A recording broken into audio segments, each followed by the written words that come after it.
Hi there folks, and welcome to this easiest way to learn C programming. In this video, I will show you how to learn C coding in an easiest way that you can imagine. So what are we waiting for? Let's get started. Let me go ahead and maximize this editor, and as you may have noticed, I have this file created, and also I have created these statements a while ago. So today we're going to learn array of unions in C. So we're going to practice making codes, and I do believe that this is the best way to learn coding, more hands-on exercises. And at the end of this video, I highly encourage you to answer the question because it's the best way to teach yourself in C programming. So let's get going back to the arrays of union. An array can store elements of any data type, including unions. With unions, it is important to keep in mind that only one member of the union can store data for each array element. So for this example, I have here the union. I have created a union. So let me go ahead and complete this example.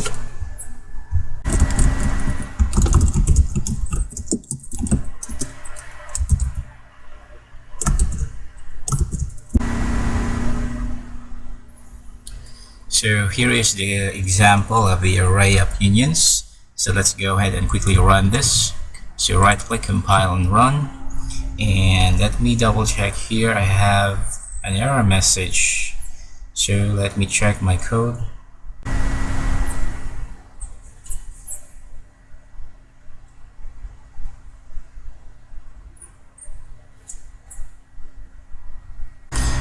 Alright, I have found the error, so I forgot to put the file in here.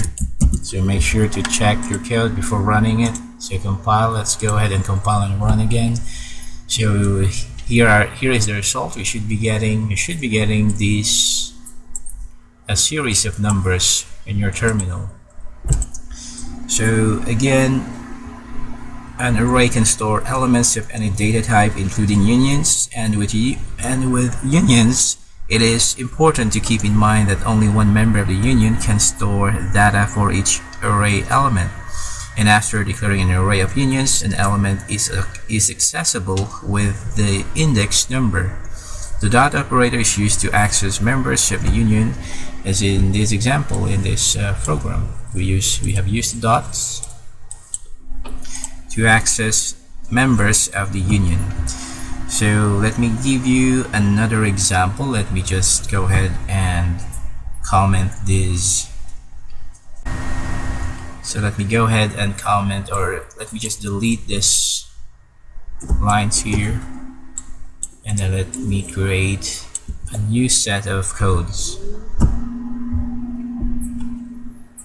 So this time we'll be using the type. So union and the name, identifier as a type. Let me complete this real quick.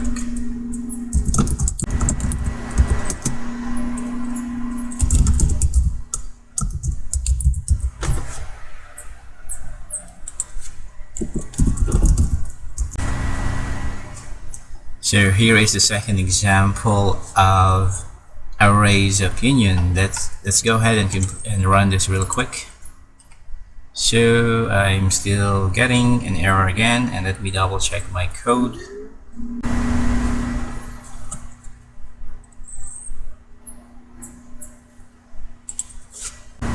Alright, so I have found the errors. So let me just zoom this out and put this on the second line. So here is the error. Make sure to put the semicolon properly at the end of the statement. So let's go ahead and compile and run again. And okay, I'm still getting an error. Let me double check.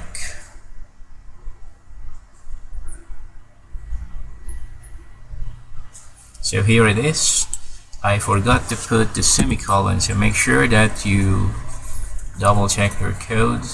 So this is the best way for us to learn. If we make a lot of mistakes, we'll be able to identify which of the statements we forgot to put the semicolon. So make sure to double check. So let's compile. Okay, that's wrong. Compile and run. And this time you should be getting the same result as mine. So the First element is 42, second is 3.1400, and the third is element is X, which is correct. So you should be getting the same result as mine. And again, an array is a data structure that stores collection of values that are all the same type. Arrays and arrays of unions allow storing values of different data types, like in these examples. So just a quick note that in this example, it's more like an array of structures. You can store different union members into this array. The only difference is between struct and union. And also, let me just point this out that if you're trying to access a member that isn't occupying the memory location, it gives you unexpected results. And the last assignment overrides previous assignments. So it seems the above, or in this example statements, it do not affect array of unions from our observations. So just another quick note that the key thing to remember is that an array of unions stores several individual unions, which can all be of different data types. So let's say, for example, if I make an array of two unions that each have members of type int and type character, and I assign each of them a value of one such different data type, then my array effectively stores two different data types. So in this way, calling element 0 returns a value of type int, and calling element 12 returns a value of type character. So that's it for this video, and before we wrap up, let's go ahead and test your knowledge. Let's go ahead and switch to this tab. I have here a little exercise for you, and I want you to fill in the blanks to declare an array of unions and access the first element's member.